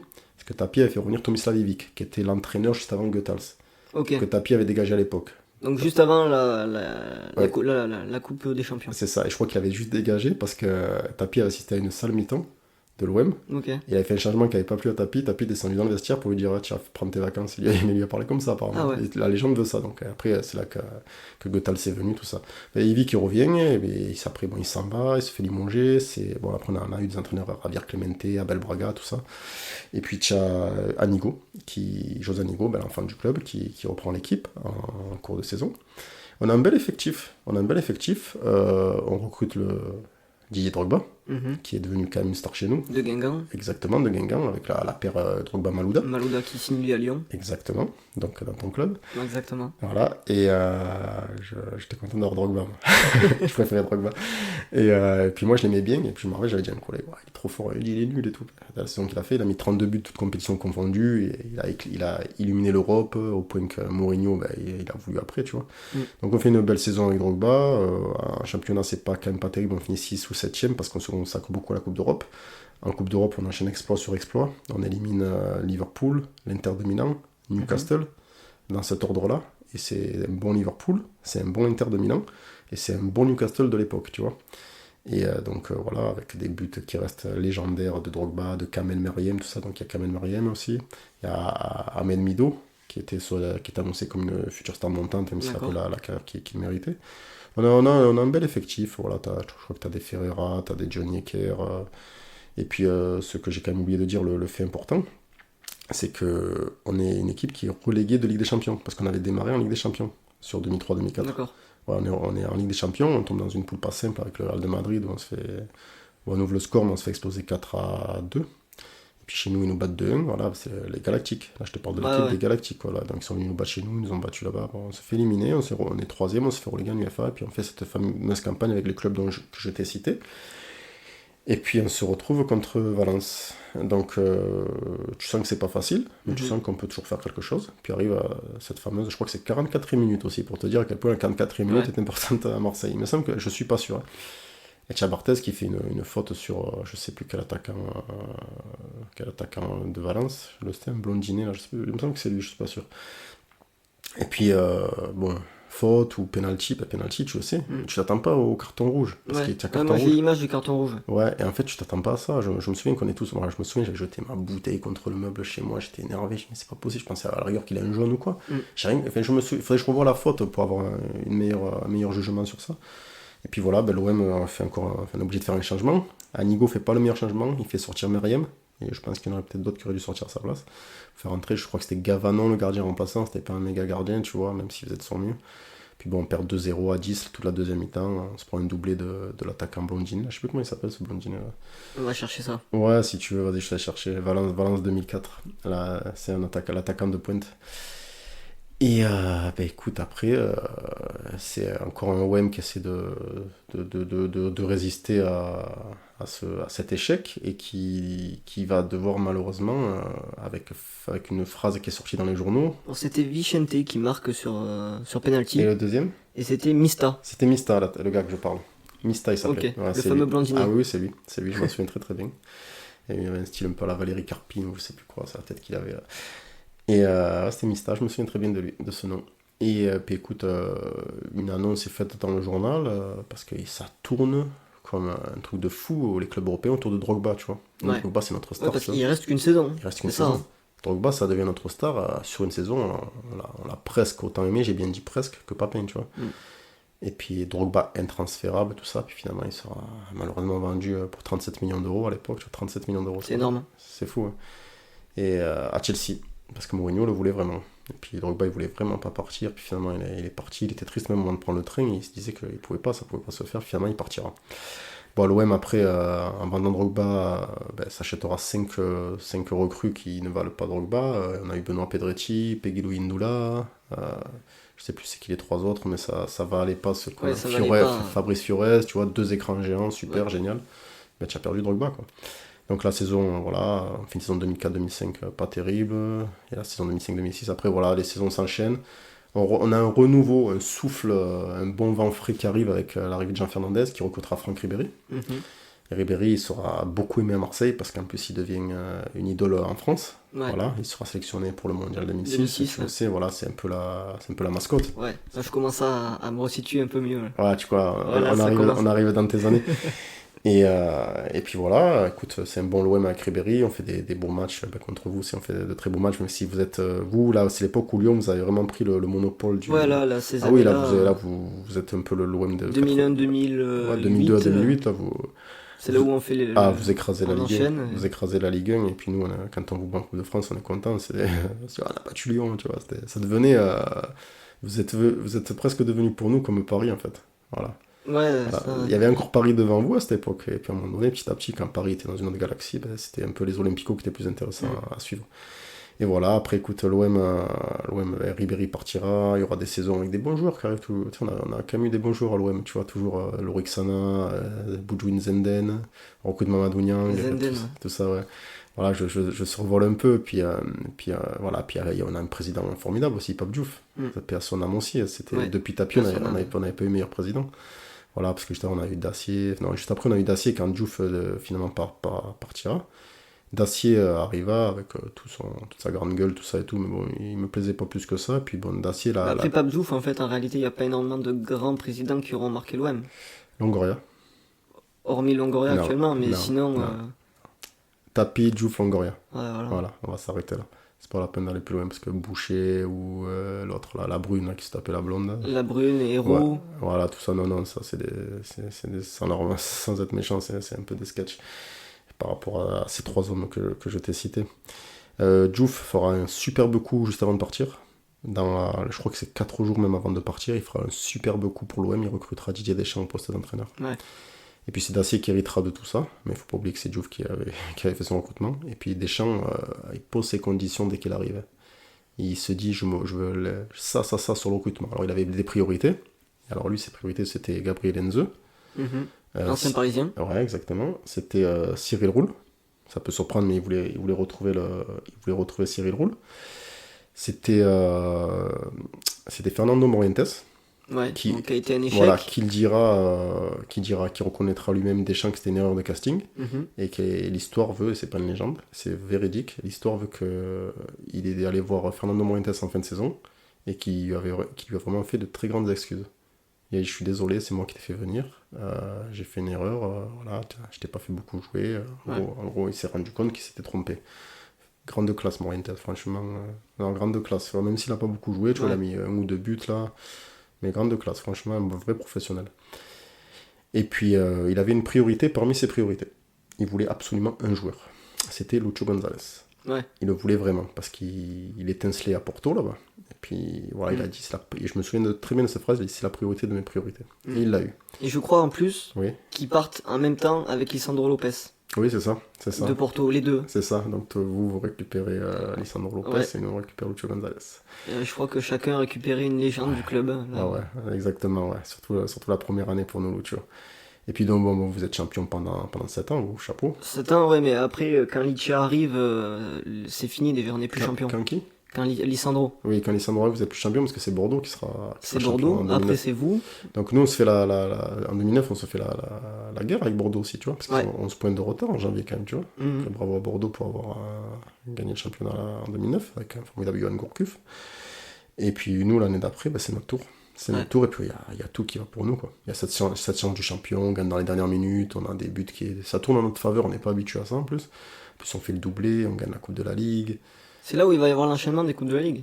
Ça se peut Ouais, on en fait 3 d'affilée, 2010, 2011, 2012. D'ailleurs, contre Montpellier, avec Laurent Pionnier qui était titulaire. C'est ça. Ouais, je m'en souviens très bien. La première, c'était contre Bordeaux, Stade de France, j'étais monté. Elle m'a fait du mal, celle-là. Ouais, Elle m'a fait du mal. Parce que c'est sur pénalty en plus, non? Je crois Théo, non? C'est un penalty de Théo, non? Je sais plus. Je me rappelle, tu sais que je me rappelle le plus. Il m'a fait du mal parce que ça me.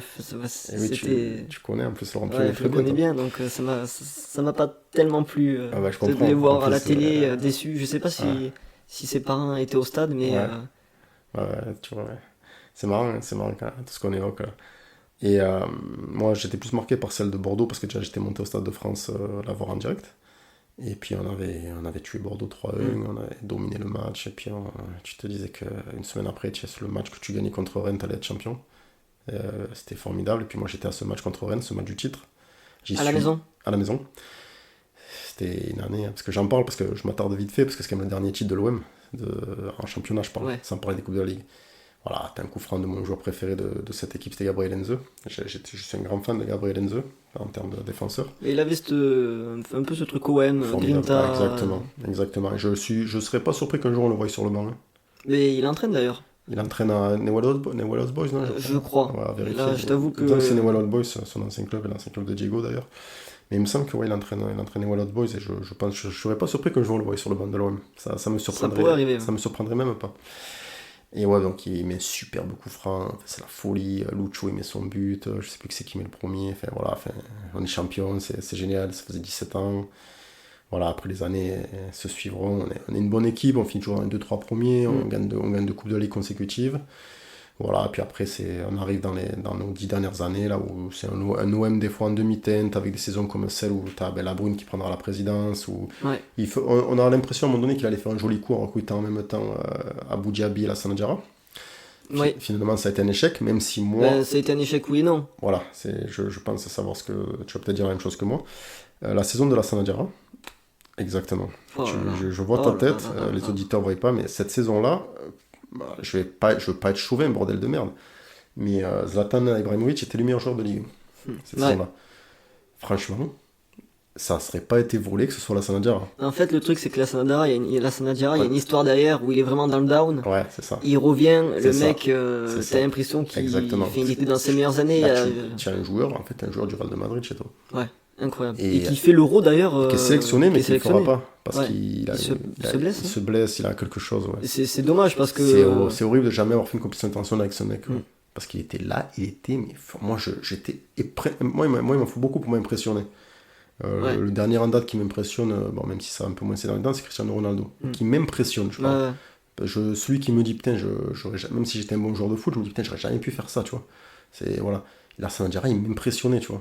Il est incroyable. Et c'est là où j'ai été déçu, c'est parce que quand il a signé à Paris, donc moi, honnêtement, je suis de Lyon, je m'en fous.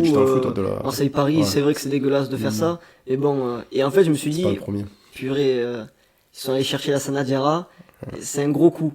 Il a jamais joué, il a pas été bon. Et ça m'a déçu parce que moi j'étais content de le revoir. Exactement. Parce que je me suis dit, enfin, s'il a son niveau, on va le revoir en équipe de France, enfin quoi. Exactement. Ouais, mais ça n'a jamais arrivé. Après on a eu N'Golo Kanté. C'est pas bien grave au final, mais parce qu'on a eu ce qu'on a eu, mais j'ai été déçu de la fin de carrière. Je suis ton raisonnement à 100%, puis l'affaire a été mal gérée à la fin, que Rudy Garcia, ça s'est mal passé aussi.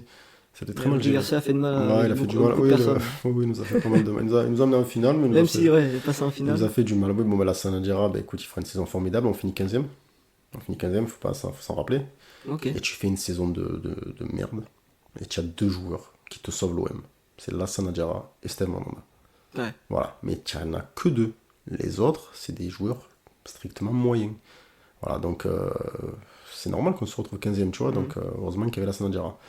Oui, parce qu'au final, on parlait de Djabi, mais Djabi, en fait, n'a jamais... il a quasiment pas joué. Il a toujours été blessé. Il a quasiment pas joué. Et ça a été un gros flop. Quel dommage, parce que lui, c'était aussi... Quel joueur. Ah ouais, c'est un joueur à Arsenal, même en équipe de France en 2010, qui est le seul qui est bon en Afrique du Sud, là-bas. Enfin voilà, quoi. Bon, après, écoute, on arrivera à cette fameuse année 2017-2018, avec un joueur qui est en train de nous faire du bien depuis quelques temps, c'est Dimitri Payet, qui a fait un passage par West Ham. Qui a étincelé le champion anglais, qui a été élu meilleur joueur de première ligue, il me semble. 26e. 17e au Ballon d'Or. Au Ballon d'Or sur cette saison-là. Voilà, qui te met coup franc sur coup franc, qui fait un Euro 2016 incroyable. Voilà, aujourd'hui j'ai son maillot sur moi de l'Euro 2016 d'ailleurs. J'aurais toujours cette frappe contre la Roumanie. Ah ouais, elle a tellement libéré en plus. Ouais, elle fait tellement de bon, tellement de bien. J'avais ça sur moi, j'étais très très content. Et voilà, quoi. Donc Payet devient un peu la coqueluche de l'OM, il se construit quand même une belle équipe autour de lui, tu vois, des joueurs très pas mal, on fait venir des joueurs qui vont faire la Coupe du Monde, des Touvain, des Rami. Voilà, non, on a une belle équipe, et puis on fait une campagne européenne pas dégueulasse. Bon, c'est moins glorieux que 2004 ou 93, bien sûr, parce qu'on affronte... Ça reste une campagne européenne au final. Surtout quand tu vas en finale, quoi. Tu vois pas ce qu'il y a derrière. Voilà, c'est ça reste quand même la Coupe de l'UEFA. Ouais. Et même si c'est l'Europa League maintenant. L'Europa League au jour d'aujourd'hui, voilà, et puis on voit quand même les clubs qu'il y a, quoi. Puis bon, aujourd'hui, je me dis quand même que Leipzig, c'est pas dégueulasse, quoi, tu vois. Ouais, alors après, Leipzig, oui, c'est pas le même c'était pas le Leipzig de maintenant, mais c'était quand même... C'est pas le même Leipzig, mais c'était en construction. C'était en construction, et quand tu vois l'équipe qui avait... je pense qu'il faudrait qu'on regarde le 11, ou même les 18, 19. Je me rappelle plus. Je pense qu'il y en a pas mal qui sont actuellement sont dans des bons clubs, il faudrait que je regarde... C'est une bonne idée de regarder ça, ouais. On va voir ça. Ouais. Donc du coup, je continue pendant que tu cherches ça. Vas-y. Bah écoute, on fait en plus on fait une sale phase de poule. On passe sur un but contre son camp un peu dégueulasse sur un centre pété de je sais plus qui. Je crois que c'est qui ce gars qui avait tiré dans comme un naze en finale, qui avait fait un extérieur du pied dans la touche là. C'est qui ça? C'est Manguissa? Non, c'est pas ça, Manguissa. C'était un peu... on s'était tous moqués de lui. Je sais plus qui c'est. C'était revenu tellement. En plus, quand tu vas me le dire, je dis bah oui. Ouais, bon, t'avais cet attaquant qui, quand même, avant de faire cet extérieur pourri en touche en finale, avait fait un match de poule, un débordement sur le côté gauche. Tu dis un attaquant? Ouais. Un black. Ah, Clinton NG. Évidemment. Formé à Lyon. Voilà, en plus, tu vois. Formé à Lyon, évidemment. Voilà, et ben là, je crois que c'est lui qui fait un centre un peu pourri sur le dernier match de poule, qui est détourné par le joueur dans son camp, fait un but crasseux. On s'est dit, ouais, c'est pas beau l'OM et tout, tu vois. Puis finalement, on fera une jolie campagne. Je crois qu'en 8e, on affronte un club portugais, je sais plus c'est lequel. Tu vois, j'ai un trou là. Et donc on affronte un club portugais qu'on arrive à battre, c'était pas forcément. C'était pas Braga? Il me semble que c'était Braga. Ouais, je voulais dire Braga, mais j'ai pas voulu dire de bêtises en fait. Il me semble bien que c'était Braga. Si je devais en choisir un, je choisirais celui-là. Et puis après, bon, écoute, on se tape. C'est le tirage au sort qui veut qu'on se tape. C'est Leipzig et en quart. C'est Bilbao. Ah, ben il y a Bilbao aussi, ouais. C'est Bilbao. Il n'y a pas un club portugais? Ah, c'est Bilbao alors. Alors attends, parce que là je suis sur Salzbourg. Non, mais ça doit être Bilbao. Alors ouais. Si c'est juste avant Leipzig, c'est Bilbao. C'est ça que je cherchais. Le club Braga, c'est peut-être dans les poules, justement. Ouais, certes, mais j'ai un souvenir de Braga. C'est peut-être le corner, le ouais. pourri de NG, là. Et puis, il y a un match qui aujourd'hui est encore un match légendaire à Marseille. Alors, c'est bien, parce que tu vois, on va pas chercher que dans l'extrême passé, l'OM. Il y a ce match, ce quart de finale contre Leipzig. Ouais. Avec un Dimitri Payet, mais fantastique. Et puis en plus. Cet extérieur là. Ouais, c'est pas ce match en extérieur en lucarne. Enfin, mais en plus, il met juste un top but refusé parce qu'il y a une faute sur le demi-trou, je sais pas quoi. Et puis l'OM est en feu. Enfin, il y a fait Bounassar qui marque. À la fin, Sakai qui crucifie. Et après le match aller, on n'était pas donné favori forcément. Parce qu'en plus, Leipzig ouvre le score chez nous. Enfin, c'est un match de légende. Et voilà, Payet était le meilleur ce soir-là. Et ça nous a fait du bien. Et puis bon, contre Salzbourg, ça a aussi un match assez fermé, je crois qu'on va en prolongation. Et puis, tu arrives à un truc, tu t'attendais pas à voir quand tu es supporter de l'OM. C'est Rolando qui son beau front. Tu crois qu'il va mettre une tête, il te met une reprise intérieure du pied, je sais pas comment il fait. Il a place sur le côté hors de portée du gardien, elle est fuyante, elle passe juste à du poteau, le rentre, on est en finale, enfin c'est la folie quoi. Et puis à l'OM, même que ce soit une finale de Coupe de la Ligue où tu sais très bien que comme la ville se transforme. Et puis là, écoute, on va faire cette finale contre l'Atlético. Là, je reviens sur le 11. Ouais, dis-moi. Alors au final, il y a Kaeta Tchar qui ressort. D'accord. On a Amadou Aïdara qui joue à Leipzig actuellement. D'accord. Samasekou qui est à Cologne. Ah non, qui est parti à l'Olympiakos. Ouais, tu vois, c'est des choses que je me souviens pas. C'était même pas Cologne, c'était Offenheim, je me trompe. T'as Dabour qui joue aussi en fait ils sont tous partis en Bundes quand même, parce que Dabour est parti en Bundes, Hans Wolf est parti en Bundes, et t'as Wang qui joue au Wolverhampton, si je te dis pas de bêtises. Ouais. C'est bien ça. Ça marche. Donc au final il n'y avait même pas de réel gros joueur comme il y a pu avoir 2 ou 3 ans plus tard. On a eu un tirage plutôt facile, on va dire. Plutôt facile sur le papier, mais qui n'a pas été facile, sur le terrain, tu vois. Donc, et on s'est dit que l'Atlético quand même ça allait être notre client en finale, tu vois. Et on s'en est très vite rendu compte d'ailleurs. Ouais. En plus, on perd notre meilleur joueur d'entrée, on perd Payet. Donc Payet qui en plus, ça a quand même été bien dit par Deschamps, si Payet ne se blessait pas, c'était lui qui allait... Ce sera le bonheur de Nabil Fekir. Qui fera le bonheur d'un joueur de chez toi d'ailleurs, de Nabil Fekir, parce que Payet était invité le jour de la finale, il était dans les vestiaires avec eux. D'accord. Voilà, Payet et Koscielny étaient invités. Ok. Voilà, et ils étaient dans les vestiaires avec eux quand ils ont fêté le titre de champion du monde. C'est tellement dommage pour lui, c'était vraiment son heure. vraiment pour jouer un mondial, et puis il est passé à côté. Puis bon, comme je t'ai dit, on le perd en début de match. On a juste une occasion un peu franche avec Germain, que s'il en est, ça peut changer le match, peut-être, on ne sait pas. L'Atlético était bien plus fort que nous, puis nous on fait cette erreur de Mandanda Anguissa, enfin c'est qu'on en parle encore à Marseille des fois. Non, l'Atlético était meilleur, et puis il faut rendre à César ce qui est à César. Voilà, bravo à l'OM, mais l'Atlético mérite. Ouais, l'Atlético était au-dessus. Oui, l'Atlético mérite sa victoire, il y a aucun souci avec ça. Voilà, écoute, c'est la dernière grande épopée de l'OM en Coupe d'Europe, et puis après les dernières saisons, tu les connais. Nous, c'est toujours un peu, on est souvent un peu à la place du con, vers la 4e ou 3e place, on n'arrive jamais trop à faire ce qu'on veut. Voilà, ça fait quand même 2 ans que ça se passe plutôt bien. Ça se passe plutôt bien. Il n'y a qu'une saison sur ces 4 dernières années que j'ai pas trop aimé, c'est la dernière de Villas-Boas, où c'est pas terrible, tu sais. Puis il y a aussi cette saison, je sais plus c'est laquelle, où tu sais, où on est deuxième, mais à cause du Covid. Parce qu'ils arrêtent le championnat. Ouais. Et ça aussi, on s'est fait pas mal critiquer pour ça, mais moi, je veux dire, c'est pas nous qui avons choisi, quoi. Non, mais alors, après, il y avait. Ça a été dit qu'il y avait un groupe WhatsApp pour, en fait, arrêter le championnat. J'ai jamais entendu ça. Et en fait, un groupe WhatsApp entre tous les présidents, sauf Olas.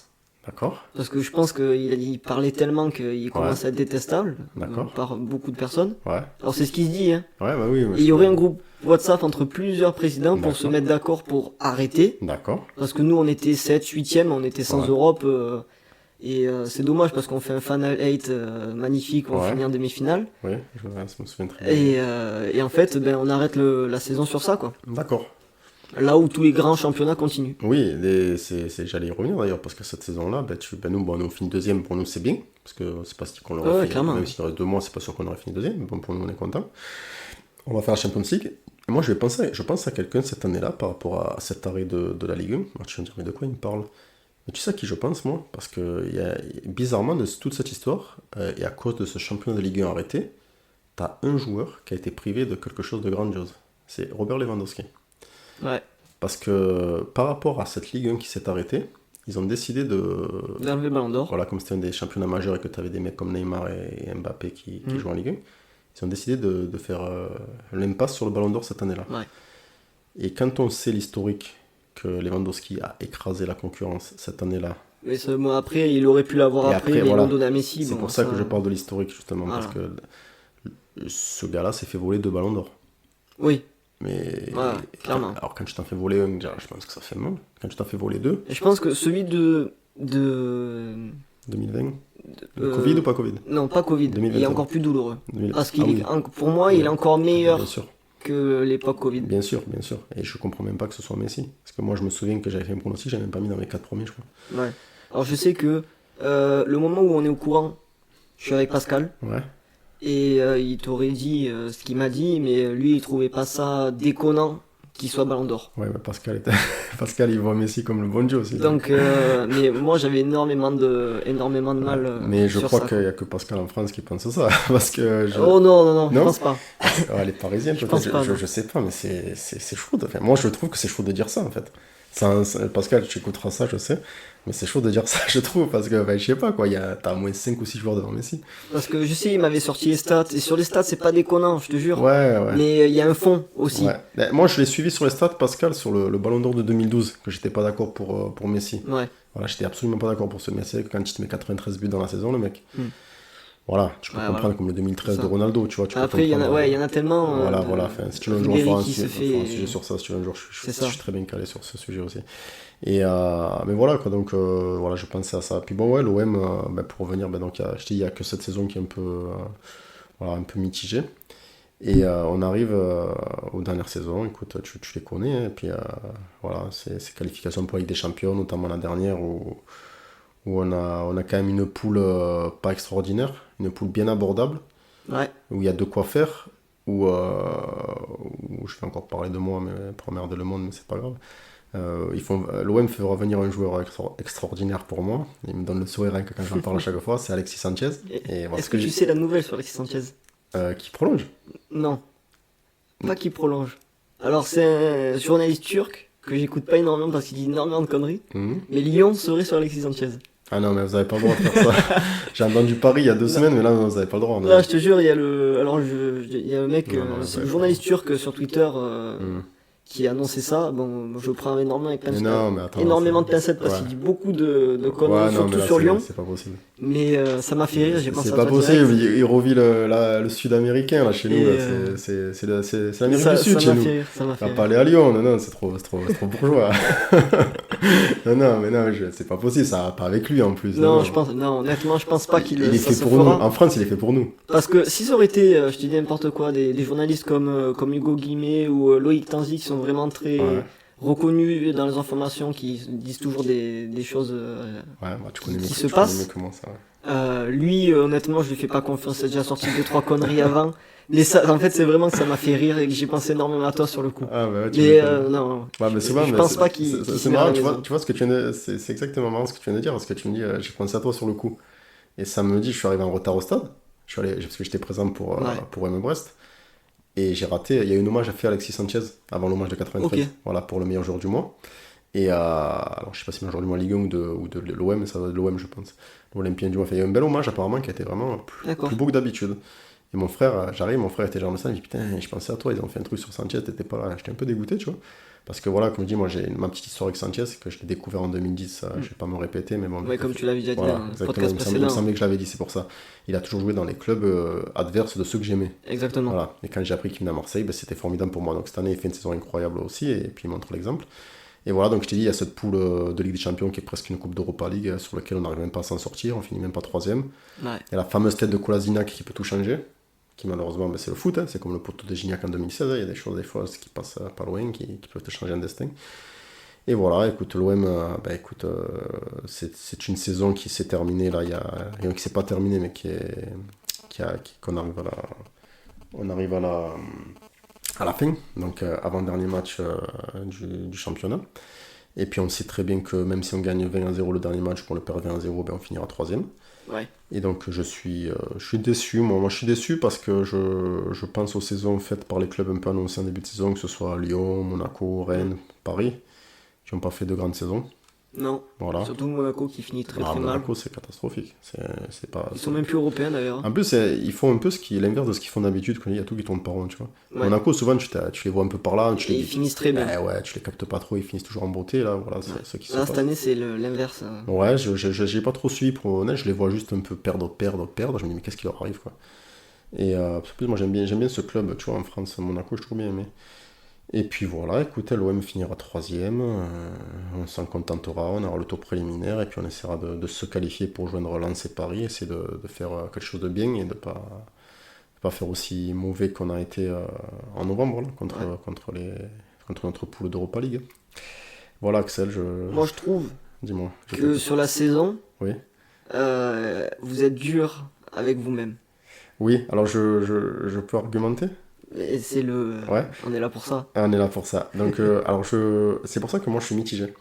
Parce qu'en fait, on est dur avec nous-mêmes. Parce que c'est vrai que si tu nous annonces au mois d'août Marseille 3ème, on le signe quand même, tu vois. Oui, je dis, putain, c'est beau 3ème de championnat quand même. Parce que tu sais très bien que la première passe, elle va être prise par le PSG. Parce que tu sais pas comment la saison va se dérouler. Hein. Tu sais pas que Lens va faire une saison aussi incroyable. C'est clair. Et donc c'est sur ce côté-là, je dis ouais putain 3ème c'est bien, on fait le tour préliminaire, voilà, c'est pas directement mais c'est quand même bien et tout. Mais c'est justement parce que quand tu vois que tout le monde a foiré, ben nous on fait partie aussi de ceux qui ont foiré quelque part, que si on avait su profiter des maladresses des uns et des autres, mais après il n'y a pas de secret, regarde les deux qui sont devant toi, t'as pas pris un point sur les 2 matchs. Ça fait 4, tu prends 0 points sur 4 matchs. C'est ça. Donc il n'y a pas de secret quoi. Mais nous, on est quand même dur. Là où on est. Je te dis qu'on est dur, mais moi, il y a un truc qui me contrarie fortement, je n'ai souvent parlé. C'est ce nombre de points perdus à domicile. Oui. C'est incroyable connaissant l'Olympique de Marseille. Que c'est notre force de jouer chez nous. Normalement. C'est vraiment notre force. Et là, notre force, c'était à l'extérieur. Il suffisait juste que tu fasses le boulot à domicile. Parce que tu as des matchs, là, Ajaccio, Brest, Strasbourg, tout ça. Tu as des matchs comme ça, mais. Enfin, tu perds plus de 20 points. Moi, je t'en demande que la moitié de ces 20 points. Que la moitié, et on est champion de France. Et c'est ça qui est dommage. Voilà, parce que... c'est pour ça qu'on est un peu dur, peut-être, tu vois. Et moi, après, je vois le traitement de faveur pour Tudor. Je savais que t'allais venir. Il fait quand même... Bon, moi, je sais, c'est les choix. Ah ouais. Je le sais. Hein. Non, mais après Tudor, moi, c'est humainement que ça me dérange. Parce que moi, je l'ai beaucoup défendu en début de saison. Parce que moi, j'aime bien laisser sa chance au produit, tu vois. Et puis moi, Tudor, déjà, au tout début, tu vois, moi, j'ai fait des montagnes russes avec lui. Parce qu'au tout début, il est arrivé, j'étais pas content parce que moi, je l'aimais pas en tant que joueur à l'époque, quand il était à la Juve. Et puis après, bon, finalement, déjà, pas mal quand même Tudor et tout, tu vois. Bon, après, même s'il mettait Payet sur le banc que je comprenais pas, et puis après, il a fait Guendouzi, il a rejoint sur le banc. Bon, c'est ses choix, hein, c'est ses choix. Après, le fait qu'il soit aussi au départ enfin, qui soit un peu à l'origine du départ de Milik, ça m'a un peu embêté aussi, je te cache pas, parce que j'aurais trop aimé voir la paire Milik Sanchez. Et puis voilà, et c'est des choses comme ça qui ressortent aujourd'hui, et qui fait que... Et là, moi, où Tudor, où je lui en veux dernièrement, c'est pour moi un manque de psychologie de sa part, c'est pour ça que je suis un peu déçu sur le plan humain, tu vois. Pas forcément tactique ou quoi, tu vois. Ouais, bien sûr. Il est comme il est, voilà, football un peu défensif. Après, il va partir. Je pense qu'il va partir, oui. Je pense que c'est quasi certain. Tout le monde est unanime sur ça, quoi. Je pense que c'est quasi certain qu'il parte, après on verra bien ce qu'il en est. Mais voilà, moi c'est le dernier match, le match à Lille, où il se prive de Payet.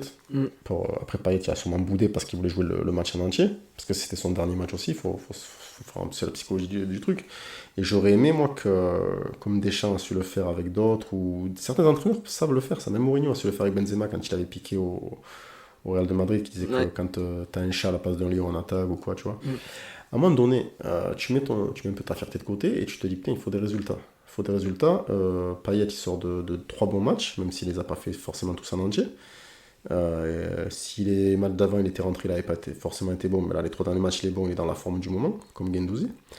Et ben, parce qu'il a râlé l'entraînement, mais sers-toi de ça. Même si tu vas jouer qu'une heure, c'est compté de faire jouer 1 heure à peu près, après ce qu'il avait été dit, 3 jours avant qu'il le sanctionne.